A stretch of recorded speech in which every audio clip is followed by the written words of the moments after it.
Hi and welcome to Science Q&A. I'm Marco, I am a PhD student in molecular biology, and today I'm here to answer your question regarding vaccines, namely, how do vaccines work?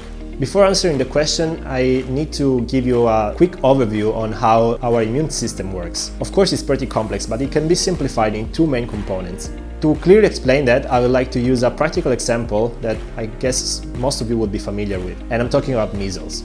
Measles is a disease caused by a virus, and what happens is that when this virus infects us, for the first time, our body is completely unprepared. This is because our body has never seen this virus before, so it doesn't really know how to defend itself against it. The first thing our body does is to activate a first line of defense, which is very fast but is not very effective. It's almost like blind shooting. Therefore, the virus starts to proliferate, and eventually we get sick.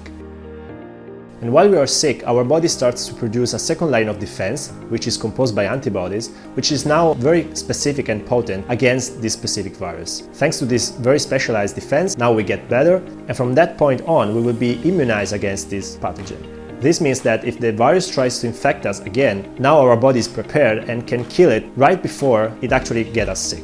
So to summarize, our immune system is composed by two main components, one which is very fast but not very effective, and a second one which comes up later but is very potent and specialized. It can really get rid of any pathogens that is in our body. And the second line of defense is also long-lasting, so it protects us from future infections of the same pathogen. Now that we know how the immune system works, we can now explain how the vaccines work. Indeed, they exploit the second component, the slow one, and this is achieved by injecting in our body an attenuated form of the pathogen, that can be a virus or bacteria or something else, which is too weak to actually proliferate and get us sick, but it is good enough to trigger our body to produce antibodies against it. This means now that our body produces a defense which is able to counteract the real pathogen by using a form which is not the real one. This is a very important point because it's basically catching two birds with a stone. Indeed, on one hand, we get immunized against a real pathogen that in case of future infection, we won't develop any disease, and on the other hand, it avoids the risk of getting the disease to get immunized.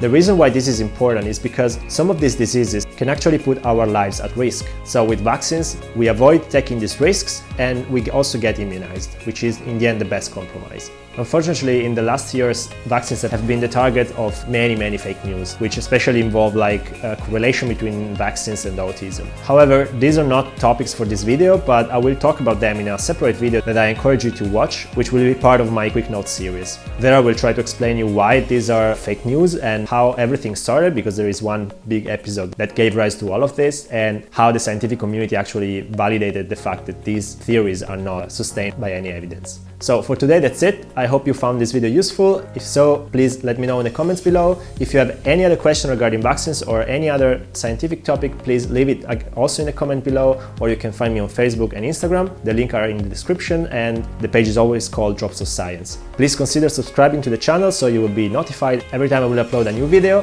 Thanks for watching and see you next time.